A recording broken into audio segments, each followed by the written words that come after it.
I just got home and look what was outside waiting for me. Inside this box is the Bamboo Lab H2C. And then also under those boxes. The first thing you're greeted with here is the accessory box, and then inside is this awesome looking little toolbox and then the hot ends. The packaging says 2 or more people need to carry this thing because of its insane weight, and they're not kidding. This thing is a tank, okay? H2C, X1C. You see the difference? And after removing some of the parts required for shipping, I am finally getting my first true look at the inside of this beautiful machine. Up next, of course, was the calibration process. Took about 20 to 30 minutes, but it did its bed leveling, it did its motor noise canceling, it calibrated the rack on the side, everything, firmware update, 30 minutes total, painless.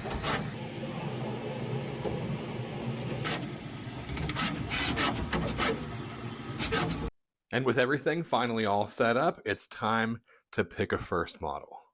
For my first print, I found this Spider-Man and Mew mashup. And it says that if I load red into the left nozzle and these 3 colors into the right nozzle connected to the AMS, it should only take about 9 hours and 39 minutes and cost 129 grams. But before I do this, I wanted to compare it to a standard multicolor printer like the X1C. So I gave it a slice.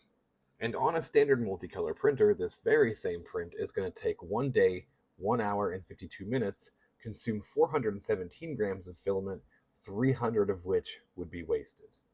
Which is a ton, and which is why most people, including myself, if we were printing this, we would do multiple on a plate at the same time. But on this printer, I can do 1 singular print, and my only waste would be the tower. And with all the necessary filaments loaded, I think it's time for her maiden voyage. Okay, so this has been printing for a little bit. Did you see that swap? That just switched from the dedicated nozzle that holds red to what I believe has white queued up currently. So it's going to purge. Well, not purge, it's going to prime on that tower. Okay, it's printing the white. Now, it needs to go grab the dedicated nozzle for black. While it's doing this, it's simultaneously switching the color up top in the AMS, all in one go. And so the main part is it's printed all of this so far. Let me show you how much waste it's produced. Aside from the tower, that's it for the entire print so far. And as you just saw, those weren't for color swaps. That's a color swap. It didn't purge. This was for getting the nozzle ready with a new color for the first time. That's all that's required. I can't wait to show you so much more with this printer. I'm going to really push it and see how well it can perform. If you're interested in seeing more about this, make sure you're staying tuned. Because this isn't just a multicolor printer, this is also multi-material. And I haven't even touched on that yet. What you guys have seen is probably my first 24 hours with this thing, and there is still so much more to go.